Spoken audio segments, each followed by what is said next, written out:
Assalamualaikum warahmatullahi wabarakatuh.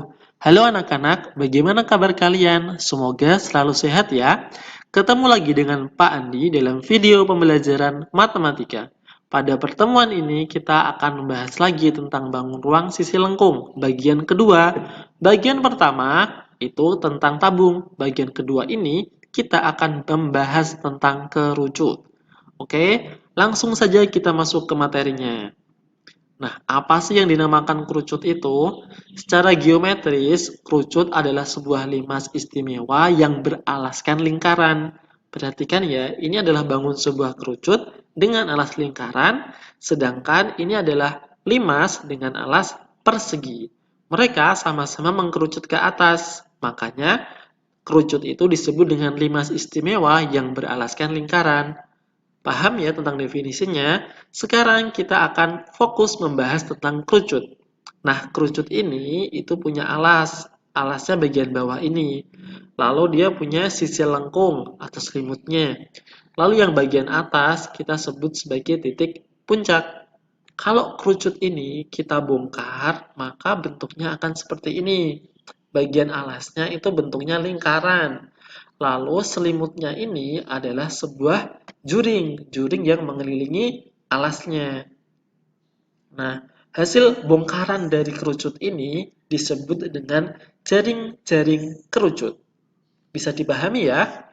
Oke, sekarang sebelum ke luas permukaan dan volumenya, Pak Andi punya informasi penting untuk kalian. Yang pertama, bagian alas kerucut ini terdapat garis dari tengah ke pinggir yang kita simbolkan dengan R, itu dinamakan jari-jari ya. Lalu yang bagian tegak ini kita simbolkan dengan T. T ini artinya adalah tinggi dari kerucut. Lalu kalau kita menarik garis pada sisi lengkungnya, kita menemukan atau mendapatkan garis miring yang kita simbolkan dengan S. Nah, S-nya adalah garis miring atau sisi miring, atau bisa disebut juga garis pelukis. Yang sangat penting lagi yang harus kalian pahami untuk bisa mengerjakan soal-soal tentang luas permukaan dan volume adalah, perhatikan, garis T, garis R, dan garis S ini membentuk segitiga siku-siku, sehingga karena S itu sisi miring, maka S sama dengan akar T kuadrat ditambah R kuadrat. Lalu, T sama dengan akar S kuadrat dikurangi R kuadrat. T untuk tinggi, S garis pelukis, R itu untuk jari-jari ya. R sama dengan akar S kuadrat dikurangi T kuadrat. Hafalnya gampang, kalau sisi miring berarti ditambah, kalau sisi lain berarti dikurang. Oke, sekarang kita lanjut ke luas permukaan dan volume kerucut.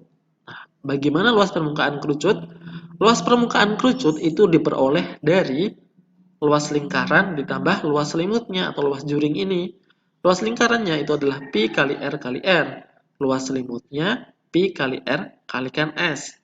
Maka bisa kita peroleh atau kita sederhanakan Pi kali R, R plus S. Jadinya luas permukaan kerucut adalah Pi R kali R ditambah S. Pi kali R dikali R ditambah S. Sekarang volume kerucut. Nah, perhatikan volume kerucut adalah isi dari kerucut. Ternyata volume tabung dan volume kerucut jika jari-jari dan tingginya sama, itu sepertiga dari volume tabungnya. Maka volume kerucut adalah volume tabung dibagi 3, yaitu Pi kali R pangkat 2 dikali T dibagi 3. Oke, langsung saja ke penerapannya ya. Contoh yang pertama, kita akan belajar menghitung luas permukaan kerucut. Tentukan luas permukaan kerucut di bawah ini. Di sini ada sebuah kerucut, lalu kita disuruh mencari luas permukaannya. Nah, yang diketahui apa ya? Yang pertama ada R-nya 6 cm. R itu jari-jari. Ingat, jari-jari itu dari tengah ke tepi lingkaran. Karena di sini 12 itu dari tepi ke tepi atau diameter, maka jari-jari itu setengahnya diameter ya, berarti R-nya 6. Lalu S-nya 10 cm. Yang ditanyakan adalah luas. Rumusnya apa sih? Pi kali R, R plus S. Berarti kita butuh Pi kan jelas 3,14 atau 22/7. Yang kita butuhkan adalah R dan S. R dan S-nya sudah ada. tinggal kita masukkan ke dalam rumus. Pi-nya 3,14 karena tidak ada yang kelipatan 7, baik R maupun S-nya. R-nya 6. R-nya 6 ditambah 10. 3,14 kalikan 6 hasilnya 18,84. 6 ditambah 10 hasilnya 18,84 kalikan 16. Maka L sama dengan 301,44 cm persegi. Jadi luas permukaan kerucutnya adalah 301,44 cm persegi. Ini kalau bentuknya disuruh menuliskan semuanya. Biasanya juga disuruh menyajikan dalam bentuk pi. Artinya apa? Pi-nya kita tidak perlu menuliskan nilai dari pi, cukup menuliskan simbolnya. Contohnya gini nih, pi kali 6 kali 6 tambah 10, sama kan? Kali 6 tambah 10 yang membedakan adalah pi-nya tetap ditulis dengan simbol pi. Kita hitung ya. 6 kali pi berarti 6 pi. 6 tambah 10, 16. 6 pi kali 16 adalah 96 pi cm persegi. Nah, gampang kan? Jadi tinggal memasukkan nilai pi-nya saja. Tinggal masukkan simbol pi-nya saja. Oke, lanjut ke contoh yang kedua. Menghitung jari-jari kerucut jika diketahui luas kerucutnya. Tentukan jari-jari kerucut di bawah ini. Nah, kita definisikan dulu nih apa yang diketahui. Yang pertama ada S, garis pelukisnya 13 meter, lalu luas permukaan kerucutnya adalah 90 pi meter persegi. Karena ini berhubungan dengan luas, kita tulis dulu luasnya. Rumusnya adalah Pi kali R ditambah S. Kalau sudah, tinggal kita substitusikan angka-angka yang diketahui. S sama L. Dimasukkan ke sini ya. L-nya 90 pi. Terus P-nya tetap Pi, R-nya belum ada, R-nya juga belum ada, dan S-nya sudah ada 13 ya. Ya sederhanakan, Pi-nya bisa kita hilangkan, jadinya 90. Ini R kali R ditambah 13. Langkah berikutnya kita kalikan. Yang dikurung ini, R kali R, sama R dikalikan 13. R dikali R hasilnya R pangkat 2. R dikali 13 hasilnya 13R. 90 sama dengan R pangkat 2 ditambah 13R. Kita percantik persamaannya biar bentuknya rapi jadi R kuadrat ditambah 13R. 90-nya pindah menjadi negatif 90, kita sama dengan K0. Lalu kita faktorkan. Bagaimana cara memfaktorkannya? Silahkan buka link yang Pak Andi sertakan di deskripsi videonya ya, agar kalian ingat bagaimana cara memfaktorkan. Oke, sekarang faktornya adalah R ditambah 18 dikali R dikurangi 5 sama dengan 0. Maka R sama dengan negatif 18 atau R-nya itu sama dengan 5. Karena jari-jari itu pasti positif, maka yang kita pilih adalah R sama dengan 5. Jadi jari-jari kerucutnya adalah 5 meter. Sekarang lanjut ke contoh yang ketiga, yaitu menghitung tinggi kerucut jika diketahui luasnya. Tentukan tinggi kerucut di bawah ini. Di sini ada sebuah kerucut, mari kita tuliskan apa yang diketahui dari gambar kerucut ini. Yang pertama yang diketahui adalah di sini jari-jarinya 12 desimeter. Berikutnya di sini tertulis bahwa luasnya adalah 300 pi desimeter persegi. Karena yang diketahui adalah luasnya, maka kita akan menggunakan rumus luas untuk mencari tingginya. Tapi sebelum mencari tinggi, kita harus mencari S-nya terlebih dahulu ya. Nah, 300 pi sama dengan pi kali 12 kali 12 tambah S. L-nya 300 pi, pi-nya tetap R-nya 12, R-nya 12, S-nya belum diketahui. Langkah berikutnya kita coret dulu pi-nya. Pi-nya kita coret, jadinya hilang. 300 sama dengan 12 kali 12 ditambah S. Langkah selanjutnya kita kalikan. 12 kali 12, 144. 12 kali S, 12S. Maka 12S sama dengan 300 dikurangi 144. 300 di sini, 144-nya ini ya. Maka 12S sama dengan 156. S sama dengan 156 dibagi 12. S sama dengan 13. Yang kita cari adalah tinggi. Bagian mana sih tinggi itu? Nah, tinggi itu bagian sini. Perhatikan ini bentuk segitiga siku-siku ya. T-nya sebelah sini, berarti dia bukan sisi miring T-nya. Maka pencari T adalah sisi miring dikurangi sisi yang lain. T sama dengan 13 kuadrat dikurangi 12 pangkat 2. T sama dengan akar 169 dikurangi 144. T sama dengan akar dari 25 ya, 169 dikurangi 144. Maka T sama dengan 5 desimeter. Jadi, tinggi kerucutnya adalah 5 desimeter. Bisa dipahami ya? Jadi untuk mencari T itu adalah S kuadrat dikurangi R kuadrat. Seperti penjelasan Pak Andi sebelumnya.